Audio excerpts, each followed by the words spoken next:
75 साल हो गए देश का आजाद हुए। 75 साल में एसी एसटी ओबीसी के लोग आरक्षण का महत्व नहीं जान पाए, लेकिन ये सरकार आई 8 साल के अंदर ईडब्ल्यूएस लेकर उन्होंने अपना आरक्षण का महत्व समझ लिया। हमारे मंच पे मंचासीन भैया को भी स्वागतम वंदन करते हैं और हमारे मंच पे जो भी बुजुर्ग चाचा और काका बैठे हुए हैं उनको भी स्वागत अभिनंदन है, और जो भाई सामने बैठे उनको भी स्वागत अभिनंदन है।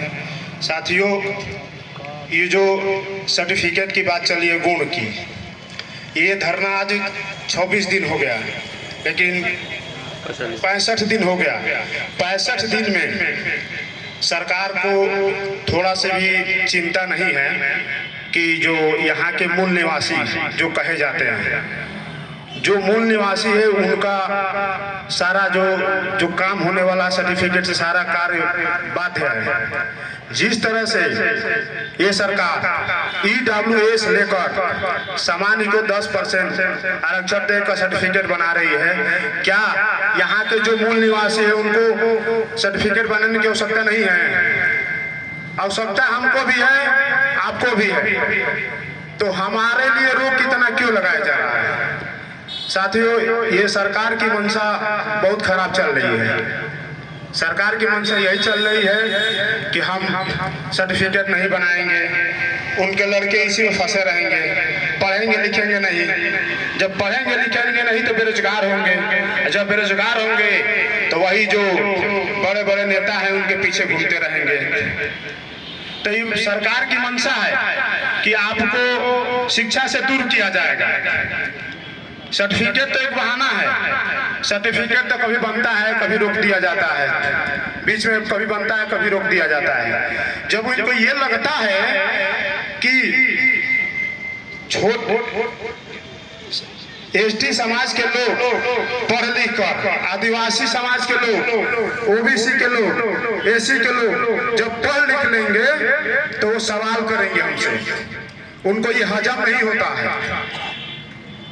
हजम इसलिए नहीं होता है कि आप उनके सामने कुर्सी पर बैठेंगे तो उनको हजम नहीं होगा, लेकिन हमको उनके सामने कुर्सी पर बैठना है।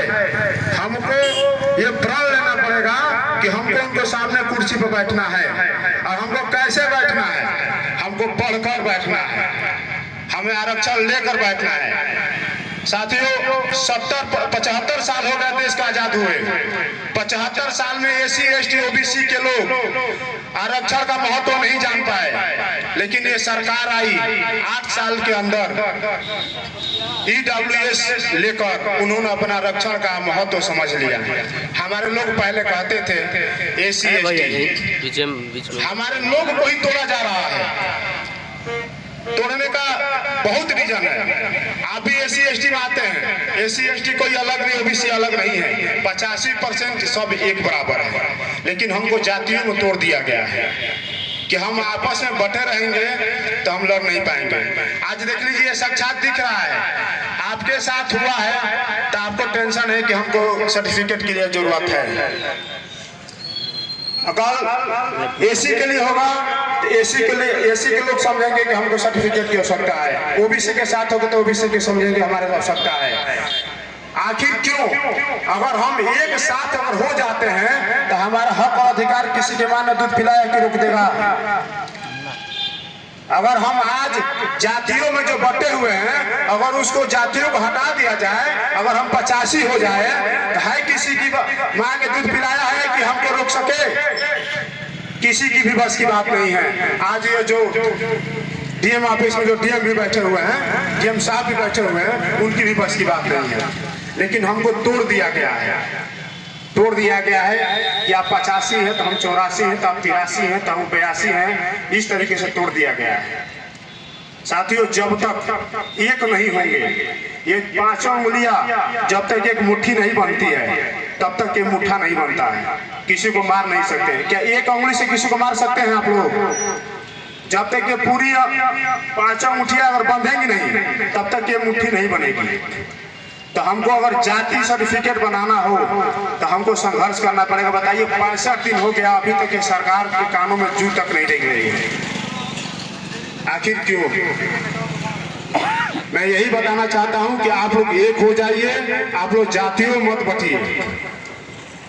आज ये धरना 65 दिन से चल रहा है, आप फिर एक बार बैठकर षड्यंत्र बनाइए और फिर एक बार दोबारा इस डीएम ऑफिस को घेराव करिए, ताकि जितने बार डीएम का घेराव होगा उतना ही सरकार डरेगी। और जब तक डरेगी नहीं सरकार, तब तक हमको अपना राजपाट मिलने वाला नहीं है, क्योंकि केंद्र में वही बैठे हैं, राज्य में वही बैठे हैं। जब केंद्र में और राज्य में वही बैठे हैं, तो अगर उनको हम डरा सकते हैं तो सिर्फ एक ही चीज है, वो जनाधार। वो जनाधार इकट्ठा करने के लिए हमको जातियों से हटना पड़ेगा। जाति विशेष को बांटना बंद कर दीजिए आप लोग। जिस दिन जाति विशेष को बांटना बंद कर देंगे, 85 समझ कर अगर एक साथ खड़े हो जाते हैं, तो ये समझ लीजिए कि हमको कोई रोकने वाला नहीं है। आप बताइए, अगर 5 रोटी रखा गया हो, 5 रोटी है, अगर उस 5 रोटी को 85 आदमी बांट दिया जाए और 5 रोटी को 15 आदमी बांट दिया जाए, सबसे ज्यादा रोटी कौन खाएगा? 15 लोग खाएंगे कि 85 लोग खाएंगे? 15 लोग खाएंगे ना। आखिर में ऐसी क्या बात है कि 15 लोग ही मिलकर सभी खा रहे हैं और 85 लोग आज कुछ नहीं मिल रहा है? 85% लोगों को आज कुछ नहीं मिल रहा है। तो हमें ये जो 85% लोग हैं, हमें एक होना पड़ेगा। जाति विशेष में आप मत बटिए। जी, जब तक जाति विशेष नहीं हटेगा तब तक ये हमें आपस में लड़ाते रहेंगे। ये बहुत पहले से सुनते भी आते हैं कि हमको फूटो को तो राज किया जाता है, जो जितना ही फूटेगा उसके ऊपर उतना ही राज किया जाएगा। आज एसी के साथ अगर किसी प्रकार का कोई होता है, देख लीजिए क्रीमी लेयर की बात हुई, बहुत पहले एसी सर्टिफिकेट में हमारे साथ भी वैसे किया गया था, एसी समाज के लोग के साथ भी। लेकिन एसी समाज के लोग जगे हुए थे, वो लड़े थे, रोड पर संघर्ष किए थे लगातार। लेकिन लगातार संघर्ष किए, हमारा जात नहीं रोका गया। क्रीमी लेयर लगाकर अभी 21 तारीख को जो भारत बंद किया गया था, आप लोग देखे होंगे पूरे बलिया में कितनी संख्या आई है। आपको उसी तरह संख्या इकट्ठा करना पड़ेगा, बार बार लड़ना पड़ेगा, क्योंकि अगर हम लड़ेंगे नहीं तो हम जीतेंगे नहीं। राजपाट ऐसे नहीं मिलता है, राजपाट के लिए लड़ना पड़ता है। हम अपने भाइयों में लड़ जाते हैं, लेकिन जहां हक और अधिकार की बात होती है वहां पीछे हट जाते हैं। क्या बिरसा मुंडा ने यही सोचकर लड़ा होगा कि हमारा समाज टूट जाएगा? उन्होंने तो इसलिए लड़ा होगा कि अगर हम लड़ लेते हैं आज, तो हमारे समाज के साथ अगर ST का सर्टिफिकेट बन जाता है तो हमारा समाज पढ़ लिखकर बड़े बड़े अवधि पर पहुंच जाएंगे। लेकिन उसी अवधि को रोकने के लिए सरकार अपनी पूरी तरह से तानाशाह लगा रही है। और मैं यही चाहता हूं कि आप लोग एक होकर, एक साथ होकर लड़ा जाए, इसको जाति विशेष में न बांटा जाए और एक साथ मिलकर लड़ा जाए। इन चंद शब्दों के साथ अपनी वाणी को विराम देते हैं। जय हिंद, जय भारत, जय मूलासी, जय बिरसा मुंडा।